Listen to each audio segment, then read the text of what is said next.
There was a time in my life when I believed that being loved was something I had to earn.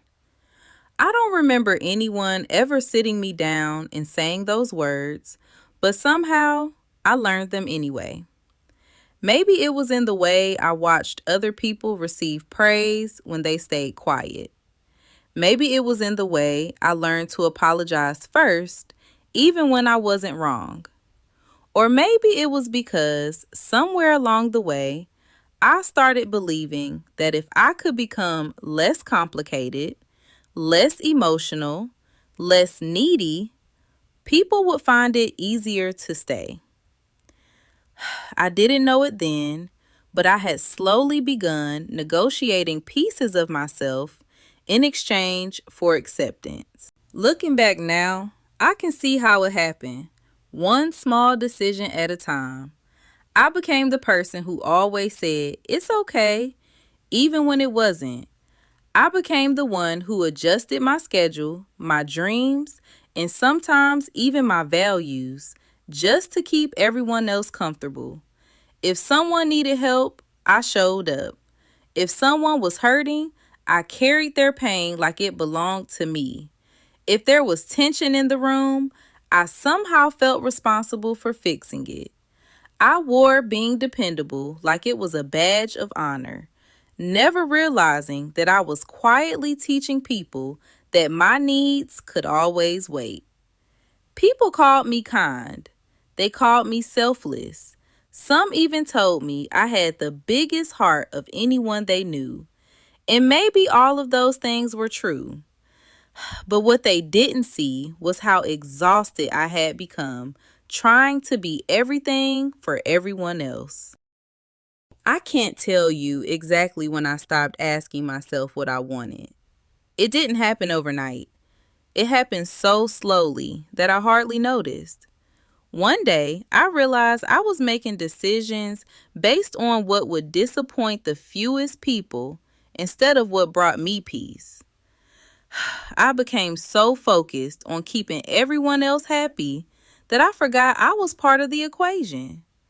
I smiled when I was hurting because I didn't want anyone to worry. I agreed when I wanted to say no because I didn't want anyone to think I was selfish.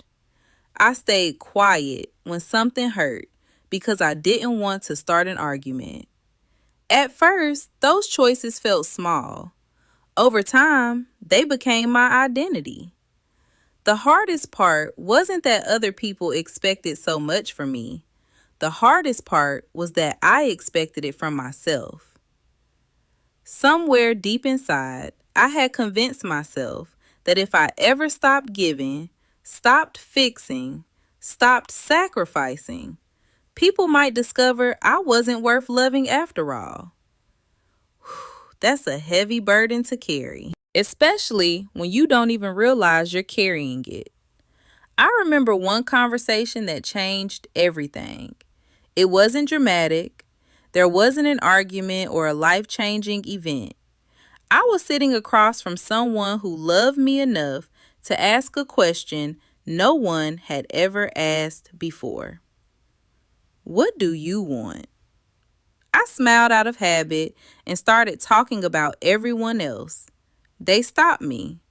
No, they said gently.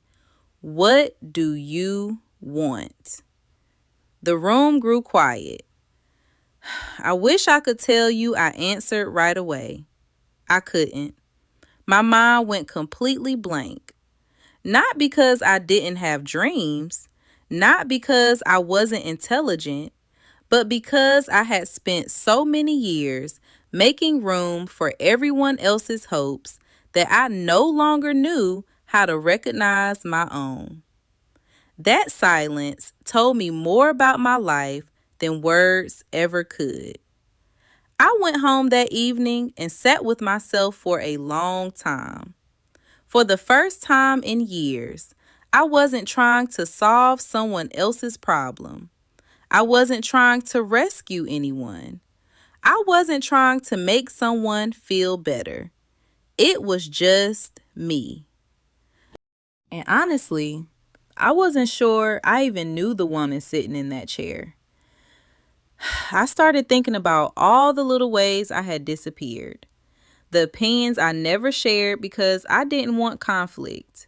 The invitations I accepted even when I was exhausted.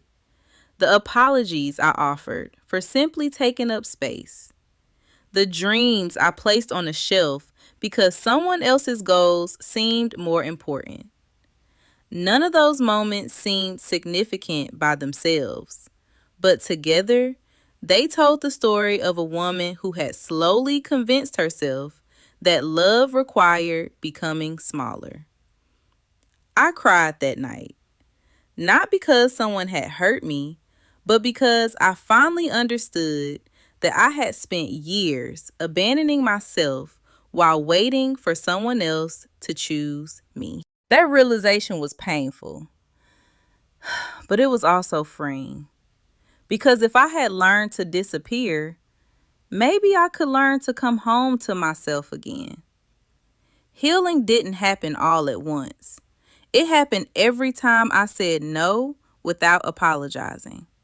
Every time I admitted I was tired instead of pretending I was fine. Every time I chose rest over guilt and I stopped explaining my boundaries. I remembered that kindness and self-respect can exist in the same heart. I also learned something that changed the way I see love forever. The people who truly love you don't ask you to become smaller so they can feel bigger. Real love doesn't require you to erase yourself. It doesn't ask you to silence your voice.